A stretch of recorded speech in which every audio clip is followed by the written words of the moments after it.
G'day Couch Critics, we're back again and we're doing a round preview for round 2, match week 2 of the Isuzu A-League men's The sad thing is, there's only 24 weeks left in the regular season. Oh man, we're already thinking about next season. What a cracking start. Obviously, if you haven't seen it already, go back and check Bradley's review of round 1. But Bradley, let's jump right into match week 2. Starting on Friday night, we've got Western United up against Perth Glory. Perth on the road for the first time. And they're going to be on the road for like the next 2 months or something. Yeah. What do you reckon? Who's going to stand out in this one for you?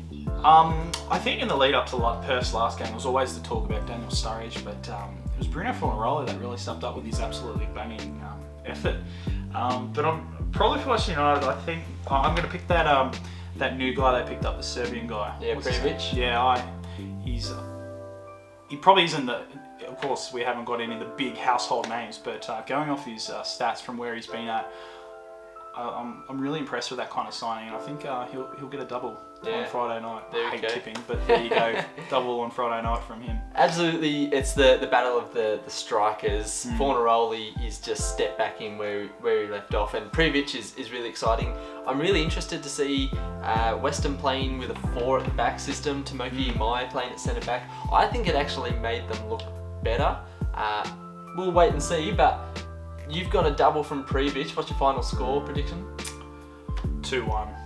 Although there could be more goals in this, so I'll go 3-2. I hate picking scores, but alright, let's go. I think it'll be a 1-1 draw, but PRIJOVIC and Fornaroli will score for me. Saturday night, it's a triple header.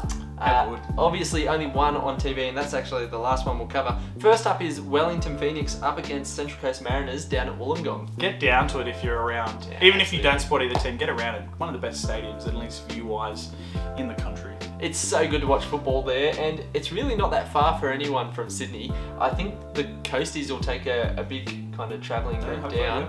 They took a decent size up to Newcastle, so second week on the road for them. Although there'll be no Mexican faithful there anymore for Wellington after De Villa, not De Silva. Yeah. With this one, I think it's going to be close. Obviously, Coasties got up with a good win in the derby. Good on them. And they looked pretty solid, actually. I think they controlled the game against Jets. I think they were the better side. Wellington, to their credit, stuck it out and got a good result. Penalty was really good and well won by Piscopo. For this one, Gary Hooper finished it off. For this one, I think Central Coast might win at 1-0. Yeah, I think Wellington were probably the team that impressed me the most in the first week, just considering how underrated, or not the fact that they were rated at all by majority people. And for me, Macarthur, I thought were going to be one of the better teams this year, and to their credit, they played quite well. So I don't think Wellington are going to be the easy beats that everyone thought, and I think Central Coast, so I thought they were going to probably be easy beats again this year. So it's going to be a tough one, and it's probably going to be another tight game. We've had tight games the whole first round, so I'll probably go a draw, 1-1 draw. Alrighty. Then Sydney FC take on Macarthur FC at Netstrata Jubilee Stadium down in Cogra. First home game for Sydney FC. I think they really were the better side. I think Wanderers set up defensively, and I think Sydney really looked fairly sharp. I think really Lafondra and Bahaja let them down, but Cansova looked really good. Ryan Grant didn't have a particularly good game. He was just solid. Unfortunately for Grant, he's so good that if he doesn't have an absolute standout, everyone thinks he's terrible, when he's just actually just solid. Just had a good defensive game and contributed to the attack. I think Sydney, they beat Macarthur 5-0 in pre-season. I think they're going to win this one. I think it's going to be 3-1 to Sydney. Yeah, I think Sydney will win, probably 2-0. Something quite comfortable by 2 goals. I think, Macarthur haven't had the best of seasons, and obviously the whole drama around the stadium, although I don't think that should affect them too much. But I just think, there's just been a lot of things going on that we're not privy to at Macarthur and off the scene, so I don't think it bodes too well for them. Yeah, probably Sydney FC 2-0. Yep, okay. And then the last game on Saturday night, well, it kicks off at the same time as Sydney FC and Macarthur, but this one's going to be live on Channel 10, so make sure you watch this. It's Adelaide United up against Melbourne City. Melbourne didn't get off to the most amazing start. No. I mean, they did win, but Brisbane really pushed them in the second half. Can Adelaide do the same?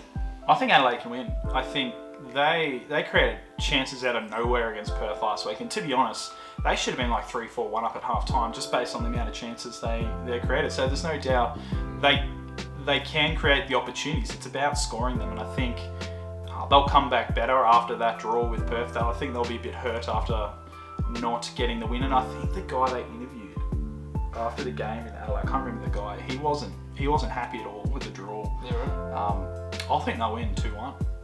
Okay, you think Adelaide are going to knock off the champions? Yeah, I was just really impressed with how Adelaide, well, disappointed they didn't score more, but I was really impressed with how they were going forward. And Melbourne City, I think that they did enough to beat Brisbane Roar, but I think Brisbane Roar actually probably controlled the second half more than City. So, you know, I think if there's going to be an early upset, I think this will be it. Yeah, okay. I think I do like Adelaide, and I think Cassini Yangi, man, what a player, and dancing in front of the shed With again. the Daniel Sturridge imitation, yeah, that was a bit rude, but pretty funny. Although I just don't think they quite have enough. I think City are going to win this 2-1. I think Adelaide might score first though, and that'll kick City into gear. Yep. Then we move on to Sunday, the final two fixtures of the weekend. Melbourne Victory take on Brisbane Roar at Amy Park. Brisbane have done a lot of travelling because they got straight on the plane after the match. They flew back to Brisbane and then are flying back down for this weekend. That could hurt them rather than just sticking around in Melbourne for the week. And I think Victory started fairly well. I mean, it's always hard to tell in a bit of a derby, and Western United were decent against them, but I think Victory probably just look a bit too strong. I think they'll get a 1-0. Yeah, I think they'll get up 1-0. I don't know. They'll win. I hate picking score lines. Why do we keep doing this? Yeah, no, I think We're Victory just will get always up. so far off. Although Brisbane did play quite well against City, so. But yeah, I'm tipping Victory. Okay, and the final match of the weekend is Western Sydney Wanderers at home against Newcastle Jets. Brad, what do you think is going to happen in this one? I think defensively we're quite sound, so I don't think we should be conceding any goals against Newcastle, but I think our attack needs to wake up. I'm not sold on Bernie Beanie. I think this is where we're going to miss Mitchell Duke this season. That reliable person that we can count on scoring, but I think we'll get the job done, probably 2-0. Yeah, I think the centre forwards weren't the best for Western Sydney. I think a Beanie though, on his day, he can be a well beater, but those days don't happen very often. I was a bit surprised to see the formation that Wanderers went with against Sydney. That obviously they played a 4-4-2. They weren't really progressing the ball through the midfield. Their fullbacks never both went, and that really hurt them in possession. Jack Rodwell came on and added something. And I really was impressed with Rami Najarine. I think he's really good on the ball. He just doesn't do a lot of defensive work in the press. I think teams can find their way around the press a bit too much. And Newcastle, actually to their credit, have some exciting attackers. I think Daniel Pena could actually stand out and make a difference for Newcastle this season. I think this one's going to be a 1-1 draw. Yeah, that's all right. Okay, if you allowed to be wrong. If you had to pick one player for people to keep an eye out on this weekend, who do you think who's going to be the player of the round? Yeah, I think I'm going to go PRIJOVIC for me from Western United. I spoke about him earlier in the video. Not a big household name, but definitely got the reputation from where he's been and where he's played to probably get a few goals. So yeah, expect a few goals from him. What about you, Samuel? I think, it's between two for me. Cam Sober to score his first goal for Sydney FC against Macarthur, or Chris Ikonomidis playing at home for Melbourne Victory. I think he could light it up this weekend. And I think we should get quite a good crowd there for that game, because obviously Victory's had a pretty rubbish past 2 years, and it's still got 20k members. Yeah, and you know I think it's full capacity at stadiums now back in Melbourne, and kind of a bit of a transition with a new coach and kind of a new era for them. So I think the old Northern Terrace faithful will be back out in force on Sunday. Well, I hope it will be. There you go, the fans to watch are Melbourne Victory. Anyway, that's our preview for this weekend, match week 2 of the A-League 2021-22 season. How good is it that football's back? Let us know what you think down in the comments. Who's your player to watch this week? See you next time.